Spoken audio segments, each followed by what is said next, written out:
नमस्ते, मैं चंद्रशेखर आप सभी को मैं अपने चैनल डिलीजेंट एकेडमी में स्वागत करता हूं।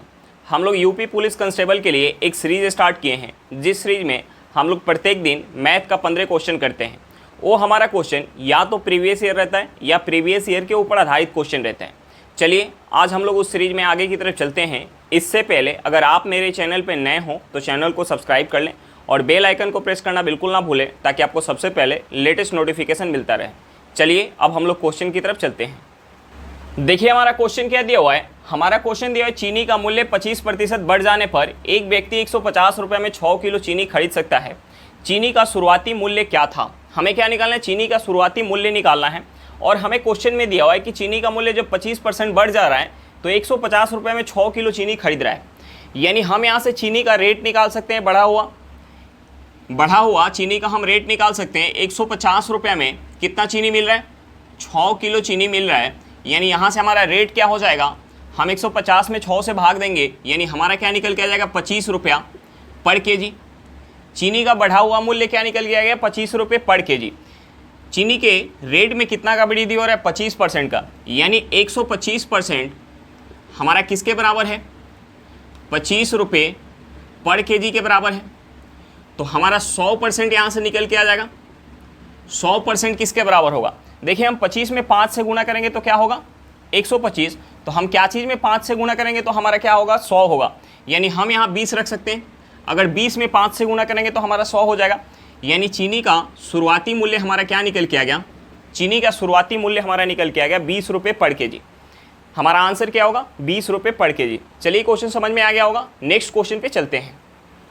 देखिए हमारा क्वेश्चन क्या दिया हुआ है। हमारा क्वेश्चन दिया है एक फल विक्रेता 1 रुपये में 52 संतरे खरीदता है, तो वह 1 रुपये में कितने संतरे बेचेगा ताकि 30% का लाभ प्राप्त होगा। देखिए हमें क्या दिया हुआ है कि विक्रेता जो है 1 रुपये में 52 संतरे खरीद रहा है, वह 1 रुपये में कितना संतरा बेचे ताकि उसे 30% का प्रॉफिट हो। तो हम यहाँ से सबसे पहले क्या करते हैं, एक संतरे का मूल्य निकालते हैं। एक संतरे का मूल्य क्या हो जाएगा, एक संतरा का जो सीपी हो जाएगा, एक संतरा का सीपी क्या हो जाएगा 1/52 रुपया। यानी 1 रुपये में 52 संतरा खरीद रहा है तो एक संतरा का सीपी क्या हो जाएगा 1/52 रुपया। अब देखिए हमें क्या दे रहा है, 30% का प्रॉफिट चाहिए। 30% का प्रॉफिट चाहिए, यानी हम क्या निकालेंगे, 1/52 रुपया का हम निकालेंगे 130%। 1/52 रुपये का हम 130% निकालेंगे, यानी 1 0 से 1 0 चला जाएगा, 13 से ये 4 बार में जाएगा। यानी हमारा क्या निकल के आ गया 1/40 रुपया। ये हमारा क्या हो जाएगा, ये हमारा एसपी हो जाएगा। अगर वह 1 रुपये में 40 संतरा बेचेगा तो उसे 30% का प्रॉफिट होगा।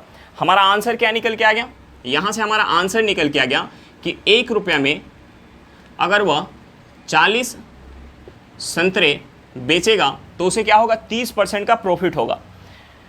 हमारा आंसर क्या निकल के आ गया, 1 रुपये में 40 संतरा बेचेगा तो 30% का प्रॉफिट होगा। चलिए क्वेश्चन समझ में आ गया होगा। नेक्स्ट क्वेश्चन पे चलते हैं।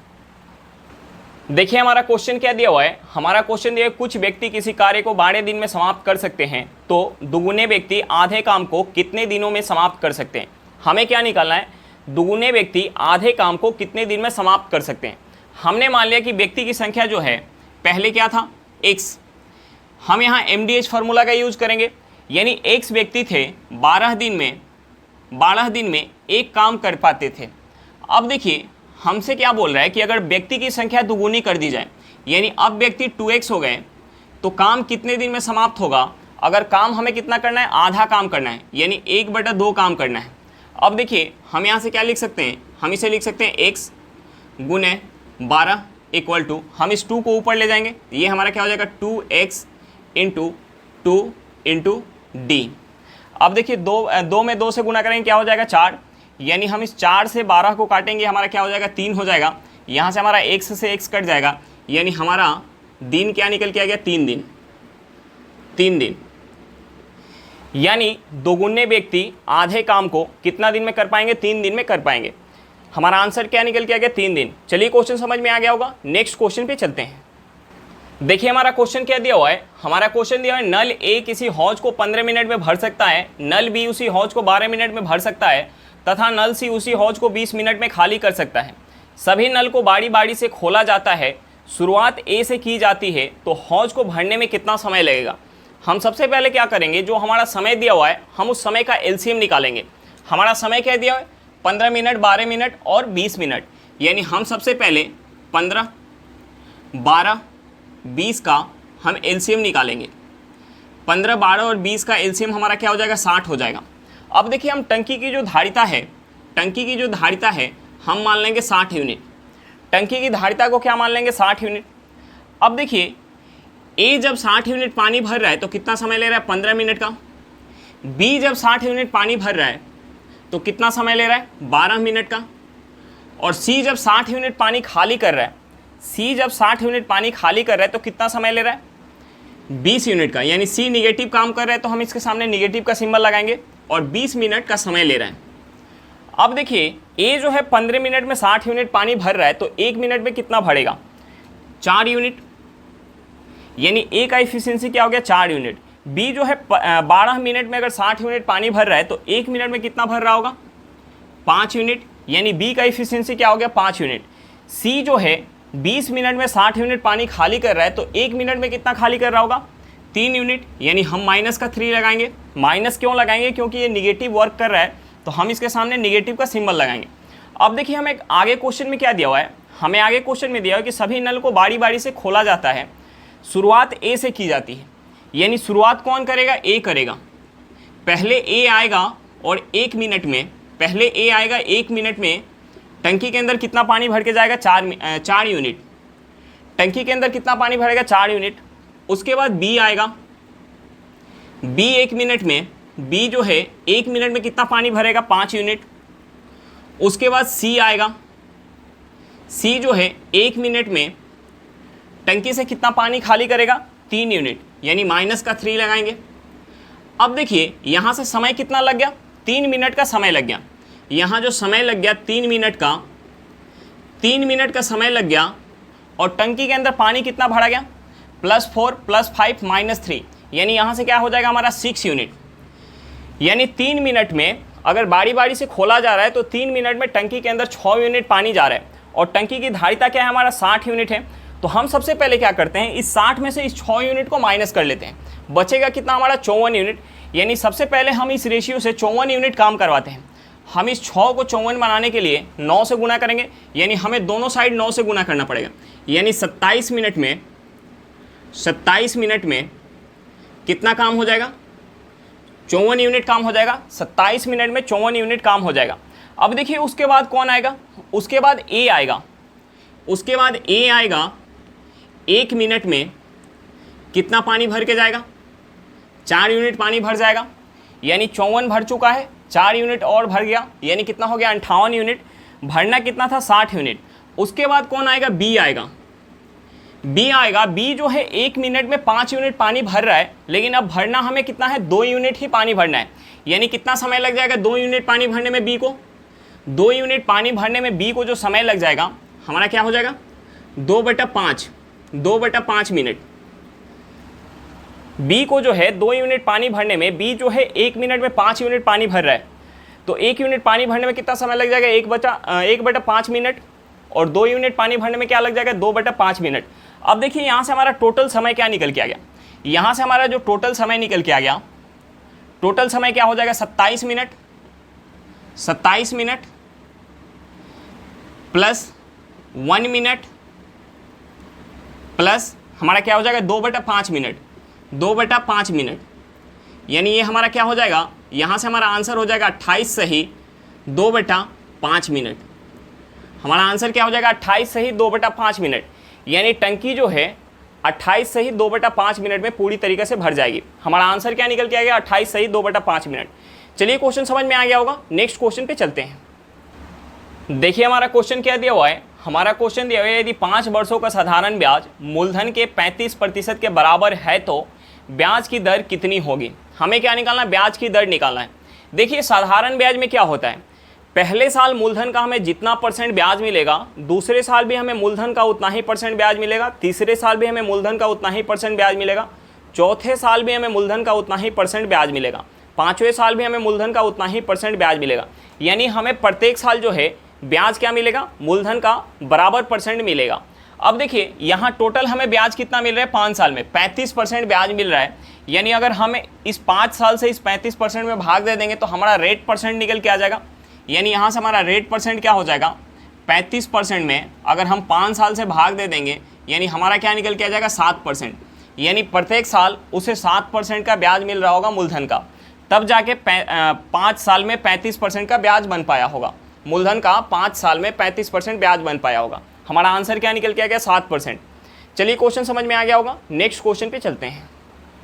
देखिए हमारा क्वेश्चन क्या दिया हुआ है, हमारा क्वेश्चन दिया है किसी निश्चित राशि का 5% वार्षिक ब्याज दर से 3 वर्षों के लिए लिया गया चक्रवृद्धि ब्याज तथा साधारण ब्याज का अंतर 61 रुपया है तो मूलधन ज्ञात करें। हमें क्या निकालना है, मूलधन निकालना है।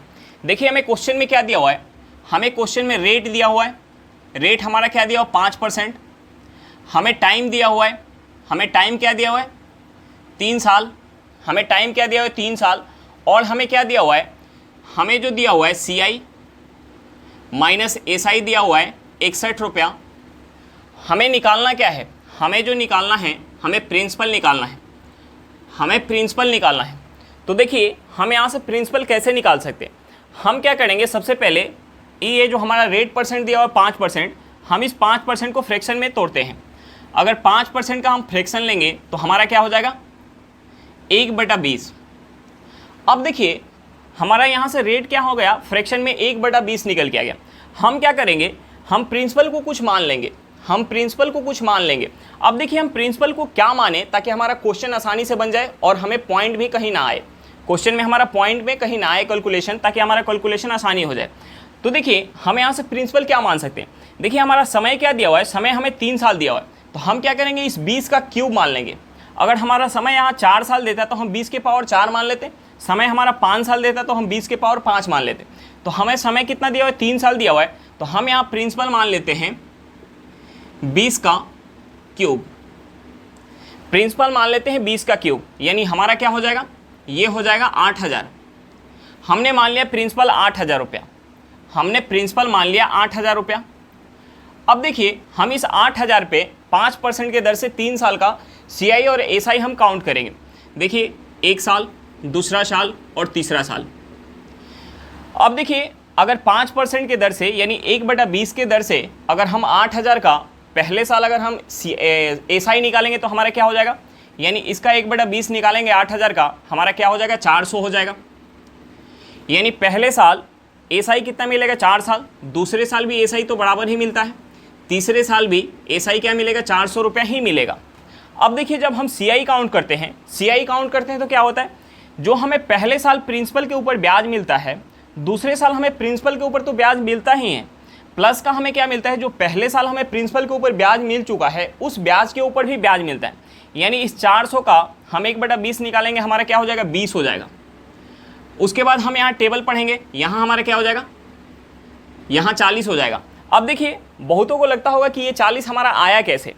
देखिए तीसरे साल क्या होगा, तीसरे साल जो पहले साल हमें ब्याज के ऊपर ब्याज मिला है उस ब्याज पे मिलेगा, और जो दूसरे साल हमें ब्याज के ऊपर ब्याज 400 रुपये मिला है उस 400 रुपये पे मिलेगा। यानी 400 और प्लस 400 हमारा क्या हो गया 800। 800 का अगर हम 1/20 निकालेंगे हमारा क्या निकल के आ जाएगा 40 रुपये निकल के आ जाएगा। अब देखिए तीसरे साल हमें और क्या मिलेगा, जो दूसरे साल हमें ब्याज के ऊपर ब्याज मिला था उस ब्याज पे भी हमें तीसरे साल ब्याज मिलेगा। यानी इस 20 का 1/20 हमारा क्या हो जाएगा 1 रुपया हो जाएगा। अब देखिए हमें क्वेश्चन में क्या दिया हुआ है, हमें क्वेश्चन में CI माइनस SI क्या दिया हुआ है 61 रुपया दिया हुआ है। अब देखिए यहाँ हमारा CI माइनस SI कितना निकल गया है, हमारा ये क्या है, ये जो है 400 400 400, ये क्या है, ये हमारा जो है SI है, 400 400 क्या है SI है, और CI हमारा क्या हो जाएगा, ये टोटल हो जाएगा।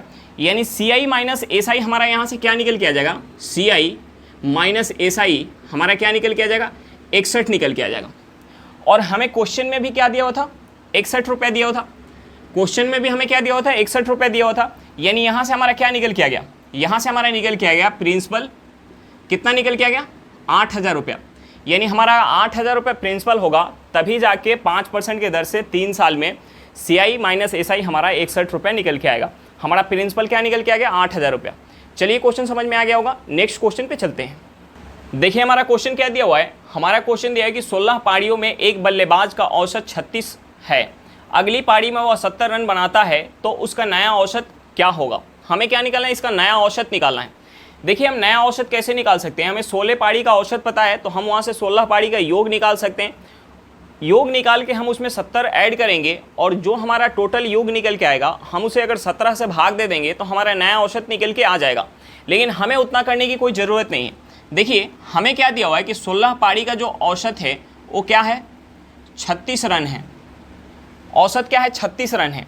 अब देखिए जो 17वीं पारी है, 17वीं पारी में वो कितना रन बना रहा है, 70 रन बना रहा है। 17वीं पारी में वो कितना रन बना रहा है, 70 रन बना रहा है। यानी औसत से कितना ज़्यादा बना रहा है, यानी हम इसमें से 36 माइनस करेंगे, यानी औसत से अगर 70 में से 36 माइनस करेंगे तो हमारा क्या निकल के आ जाएगा, 34 निकल के आ जाएगा। यानी वह एवरेज से 34 ज़्यादा बना रहा है 17वीं पारी में। यानी अगर ये हमारा एवरेज से 17वीं पारी में 34 रन ज़्यादा बना रहा है तो ये 34 जो है अब किस में बटेगा, पहले 16 पारी था, अब जो है एक 17वां पारी आ गया। यानी 17वां पारी में भी हमने मान लिया कि 36 रन हो गया। अब जो है ये 34 रन जो है टोटल 17 लोगों में, 17 पारियों में बटेगा। यानी हम 34 में 17 से भाग देंगे, यानी हमारा क्या हो जाएगा, यहाँ से 2 हो जाएगा। यानी पहले का जो हमारा 36 रन एवरेज था, अब उस एवरेज में हमारा क्या हो जाएगा, 2 का वृद्धि हो जाएगा। अब क्या हो जाएगा, एवरेज में 2 का वृद्धि हो जाएगा। यानी जो नया औसत है, नया औसत रन क्या हो जाएगा, 36 प्लस 2 यानी हमारा क्या हो जाएगा, 38 हो जाएगा। हमारा आंसर क्या निकल के आ गया, 38 निकल के आ गया। चलिए क्वेश्चन समझ में आ गया होगा, नेक्स्ट क्वेश्चन पे चलते हैं। देखिए हमारा क्वेश्चन क्या दिया हुआ है, हमारा क्वेश्चन दिया हुआ है 9 और 64 के बीच मध्य समानुपाती ज्ञात करें। हमें क्या निकालना है, मध्य समानुपाती निकालना है। देखिए मध्य समानुपाती का जो हमारा फार्मूला निकल के आता है वो फार्मूला हमारा कैसे निकल के आता है, हमने मान लिया कि 3 हमारा है, ए बी और सी है, 3 अंक है, हमें इसका मध्य समानुपाती निकालना है।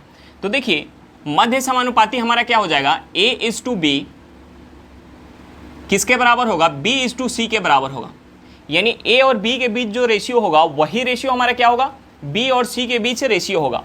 अब देखिए हमें जो है मध्य समानुपाती यहाँ निकालना था, यानी A/B इक्वल टू B/C। यहाँ से हमारा क्या हो जाएगा, ये हो जाएगा B² AC, ये हमारा हो जाएगा B इक्वल टू √AC। अब देखिए बहुत लोग इस फार्मूला को याद रखते हैं, लेकिन हमें ये फार्मूला याद रखने की कोई ज़रूरत ही नहीं। हमें कभी भी मध्य समानुपाती पूछे तो हम सिंपल सा ऐसा कर सकते हैं कि हमसे 9 और 64 के बीच का मध्य समानुपाती पूछ रहा है तो हम बीच वाले समानुपाती को A मान लेते हैं। 9 A और 64 यानी जो रेशियो हमारा 9 और A का होगा वही रेशियो हमारा क्या होगा, A और 64 का होगा। यानी यहाँ से हमारा क्या हो गया, A² इक्वल टू 9 गुने 64, यानी हमारा क्या हो जाएगा, A इक्वल टू √9 गुने 64। यानी यहाँ से हमारा A क्या निकल के आ जाएगा, रूट से बाहर अगर 9 आएगा तो क्या हो जाएगा, 3 हो जाएगा, और 64 रूट से बाहर आएगा तो क्या हो जाएगा, 8 हो जाएगा। यानी 3 में 8 से गुना करेंगे क्या हो जाएगा, 24 हो जाएगा। यानी हमारा मध्य समानुपाती क्या निकल के आ गया, 24 निकल के आ गया। हमारा आंसर क्या होगा, 24। चलिए क्वेश्चन समझ में आ गया होगा, नेक्स्ट क्वेश्चन पे चलते हैं। देखिए हमारा क्वेश्चन क्या दिया हुआ है, हमारा क्वेश्चन दिया हुआ है कि 3 साझेदार A, B और C एक व्यवसाय में 36,000 रुपये निवेश करते हैं। यदि वर्ष के अंत में A 4200 रुपया, B 7,000 रुपया तथा C 9800 रुपया लाभ के रूप में प्राप्त करते हैं तो B ने व्यवसाय में कितना राशि निवेश किया था। देखिए हमें टोटल A, B, C का पूंजी हमें क्या दिया हुआ है, 36,000 रुपया दिया हुआ है, और हमसे जो है B का पूंजी पूछ रहा है और हमें तीनों का लाभ दिया हुआ है। तो हम यहाँ से लाभ का रेशियो निकाल सकते हैं, हम यहाँ से लाभ का रेशियो निकाल सकते हैं, हम यहाँ से लाभ का रेशियो निकाल सकते हैं A, B और C। देखिए A को कितना लाभ मिल रहा है, A को जो है 4200 रुपया मिल रहा है, B को कितना मिल रहा है, 7,000 रुपया मिल रहा है, और C को कितना मिल रहा है, 9800 रुपया मिल रहा है। अब देखिए इस 2 जीरो से हमारा 2 जीरो कट जाएगा। हम इसे अगर 7 से काटेंगे, ये 7 से कितने बार में जाएगा, 10 बार में, ये 7 से कितने बार में जाएगा, 6 बार में, ये 7 से कितने बार में जाएगा, ये 7 से जाएगा 12, ये 7 से जाएगा 14 बार में, 98 7 से कितने बार में जाएगा, 14 बार में। अब देखिए हम यहाँ से इसे 2 से काट सकते हैं, यानी 2 से ये 3 बार में जाएगा, ये 2 से 5 बार में, ये 2 से 7 बार में, यानी जो हमारा लाभ का रेशियो है वो क्या निकल के आ गया 3:5:7 निकल के आ गया। लाभ का जो हमारा रेशियो है वो क्या निकल के आ गया 3:5:7। अब देखिए हमें पूंजी का रेशियो चाहिए, क्योंकि हमें टोटल पूंजी तो पता है, अगर हमें पूंजी का रेशियो पता चल जाए तो हम वहाँ से बी का पूंजी बता पाएंगे। तो देखिए हम पूंजी का रेशियो कैसे निकालेंगे। यहाँ हमारा समय क्या दिया हुआ है, समय बराबर दिया हुआ है। तो हमने बताया था कि जब भी हमारा समय बराबर हो, तो जो हमारा लाभ का रेशियो होता है वही रेशियो हमारा पूंजी का होता है, या हम बोल सकते हैं कि जो हमारा पूंजी का रेशियो होता है वही रेशियो हमारा क्या होता है, लाभ का रेशियो होता है। यानी यहाँ हमारा समय बराबर है, समय सबके पास 12-12 महीना का है, यानी समय बराबर है, तो हमारा पूंजी का भी रेशियो क्या हो जाएगा, यानी यहाँ से पूंजी का हमारा रेशियो जो हो जाएगा, पूंजी का जो रेशियो हो जाएगा वो क्या हो जाएगा 3:5:7। अब देखिए यहाँ टोटल पूंजी क्या हो गया, यहाँ जो टोटल पूंजी हो गया 15 यूनिट हो गया, लेकिन हमें क्वेश्चन में टोटल पूंजी क्या दिया हुआ है, क्वेश्चन में हमें टोटल पूंजी दिया हुआ है 36,000 रुपया, यानी इस 15 यूनिट का जो वैल्यू है वो क्या है 36,000 रुपया है। हमें किसका निकालना है, बी का, हमें जो है बी का निकालना है, यानी इस 5 यूनिट का वैल्यू निकालना है।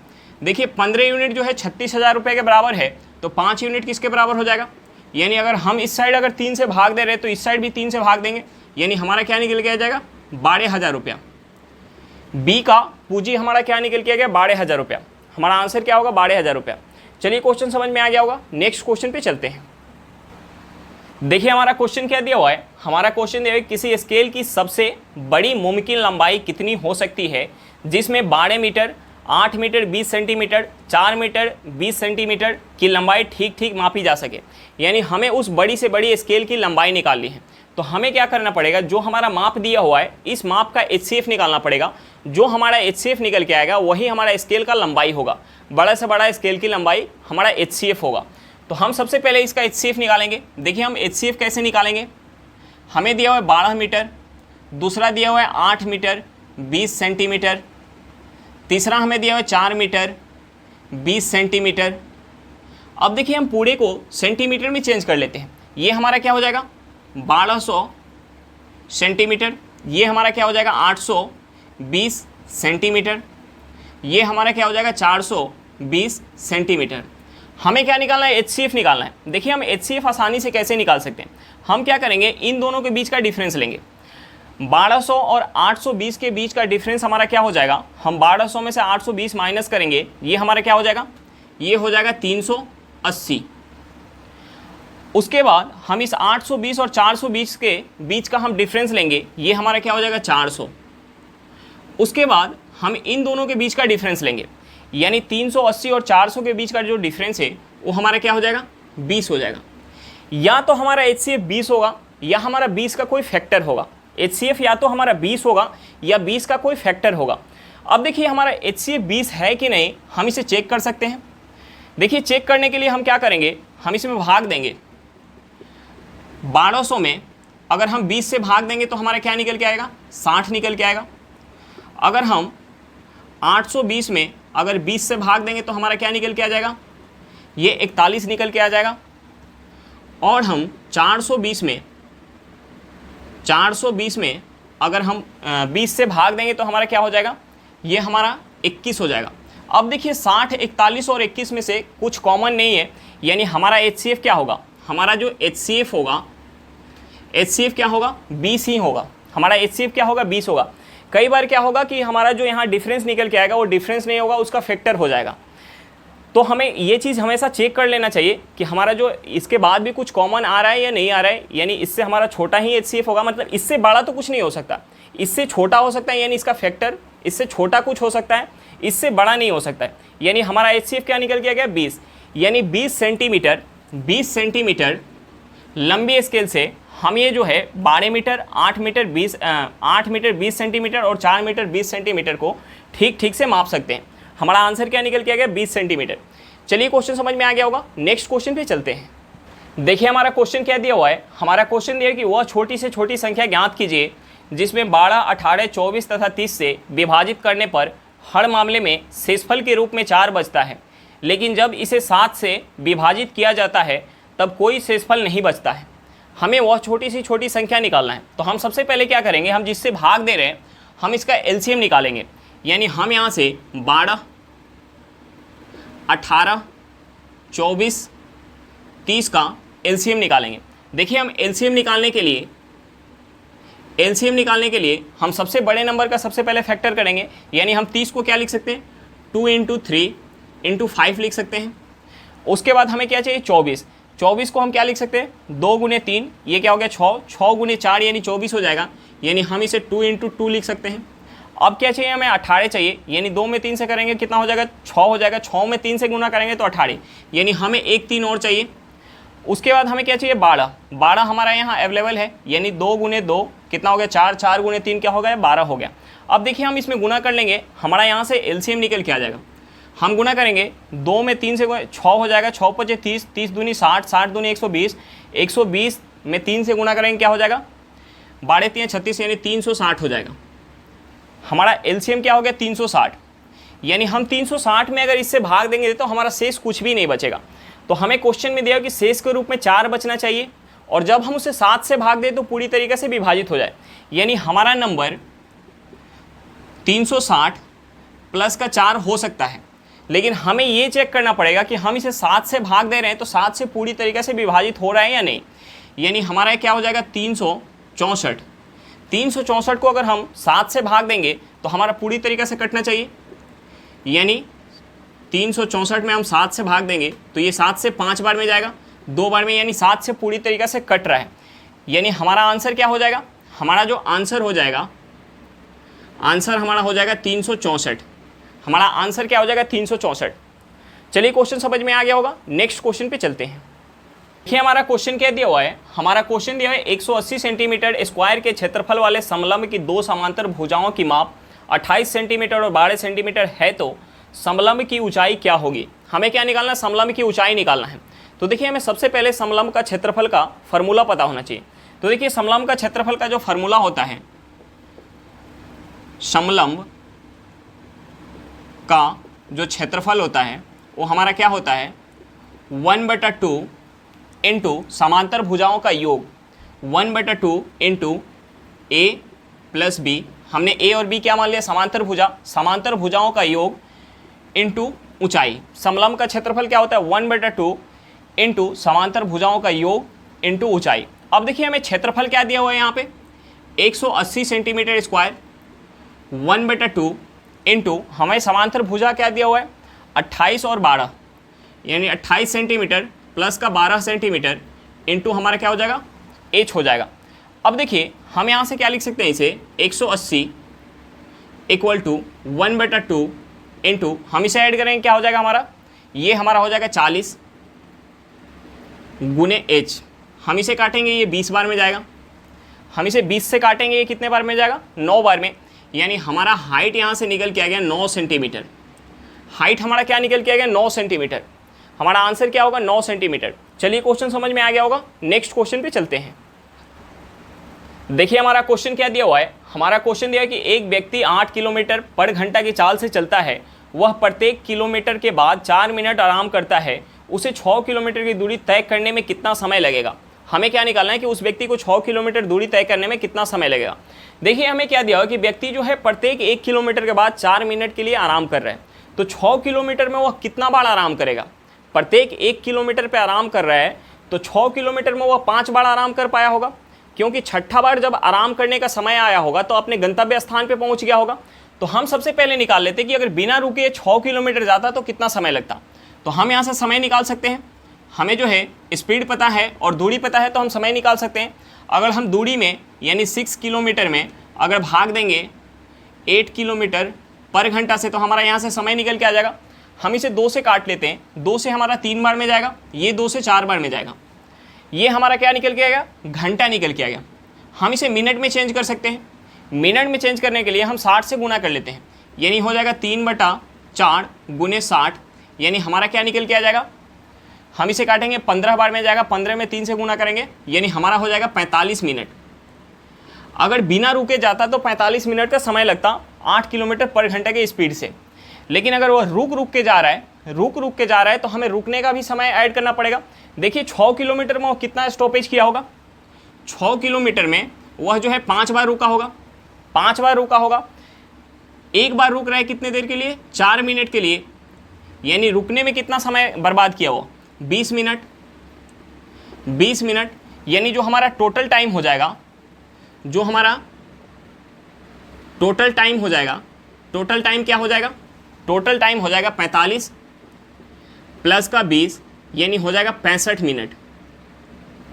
65 मिनट प्रत्येक 1 किलोमीटर पे रुक रहा है तो 6 किलोमीटर में कितना बार रुकेगा, 5 बार रुकेगा।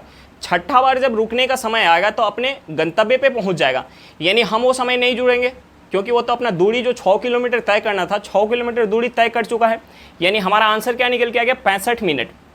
चलिए क्वेश्चन समझ में आ गया होगा, नेक्स्ट क्वेश्चन पे चलते हैं। देखिए हमारा क्वेश्चन क्या दिया हुआ है, हमारा क्वेश्चन दिया है कि धारा की दिशा में एक मोटरबोट 2 घंटे में 24 किलोमीटर और धारा के विपरीत 1 घंटे में 10 किलोमीटर जाती है। शांत जल में मोटरबोट की चाल ज्ञात करें। हमें क्या निकालना है, शांत जल में मोटरबोट की चाल निकालना है। देखिए धारा की जब दिशा में जाती है, नाव जब धारा की दिशा में जाती है तो क्या होता है, धारा और नाव का चाल ऐड होता है, यानी जब धारा की दिशा में जाएगी तो x + y होगा। अब देखिए x + y हमारा स्पीड यहाँ से निकल के आ जाएगा क्योंकि हमें समय पता है और दूरी पता है, यानी ये क्या हो जाएगा 24/2, ये हमारा हो जाएगा 12 किलोमीटर पर घंटा। और जब धारा के विपरीत जाती है तो वो क्या होता है, नाव और धारा का स्पीड माइनस होता है, यानी x - y हो जाएगा। ये हमारा क्या दिया हुआ है, 10 किलोमीटर जाने में 1 घंटा का समय लग रहा है, यानी ये स्पीड क्या हो गया 10 किलोमीटर पर घंटा।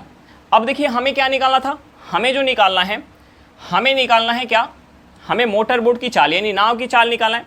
अगर हम इन दोनों को ऐड कर दें तो हमारा यहाँ से y कट जाएगा, यानी ये क्या हो जाएगा 2x = ये हमारा क्या हो जाएगा 22 किलोमीटर पर घंटा, यानी x हमारा क्या निकल के आ जाएगा 11 किलोमीटर पर घंटा। यानी शांत जल में मोटरबोट की जो चाल है वो क्या है 11 किलोमीटर पर घंटा है। हमारा आंसर क्या होगा 11 किलोमीटर पर घंटा। चलिए क्वेश्चन समझ में आ गया होगा, नेक्स्ट क्वेश्चन पे चलते हैं। देखिए हमारा क्वेश्चन क्या दिया हुआ है, हमारा क्वेश्चन दिया हुआ है कि 0.704 गुने 0.704 माइनस 0.296 गुने 0.296 बटा 0.704 माइनस 0.296 इक्वल टू क्या होगा। तो देखिए ये हमारा किस फॉर्म में है, अगर हम इसे a मान लेंगे तो ये हमारा a है, यानी a गुने a क्या हो जाएगा a²। हम इसे b मान ले तो हमारा क्या हो जाएगा b गुने b क्या हो जाएगा b², यानी a² माइनस b² के फॉर्म में है।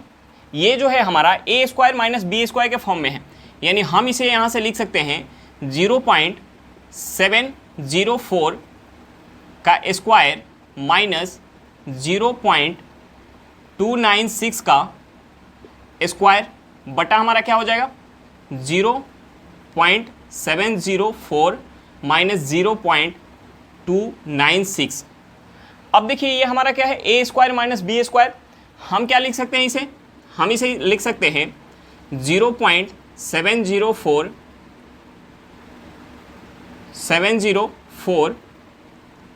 माइनस 0.296 इंटू 0.704 माइनस 0.296 बटा हमारा क्या हो जाएगा 0.704 माइनस 0.296। अब देखिए ये हमारा माइनस वाला से माइनस वाला पूरा कट जाएगा, यानी बच क्या गया, हमारा बच गया 0.704 प्लस 0.296। अब देखिए 704 में अगर हम 296 ऐड करेंगे तो क्या हो जाएगा 1000 हो जाएगा, यानी हम यहाँ से ऐड करेंगे यानी 1000, यानी तीन अंक के बाद हमारा पॉइंट है, ये हमारा क्या हो जाएगा, ये हो जाएगा 1.000, यानी हम इसे लिख सकते हैं 1। हमारा आंसर क्या निकल के आ गया 1 निकल के आ गया। चलिए क्वेश्चन समझ में आ गया होगा। आज के लिए इतना ही, फिर मिलते हैं नेक्स्ट क्लास में। अगर क्लास अच्छा लगे तो क्लास को लाइक करिएगा, अगर आप मेरे चैनल पर नए हो तो चैनल को सब्सक्राइब करिएगा और क्लास को अपने दोस्तों के साथ शेयर करना बिल्कुल मत भूलिएगा। चलिए बाय बाय।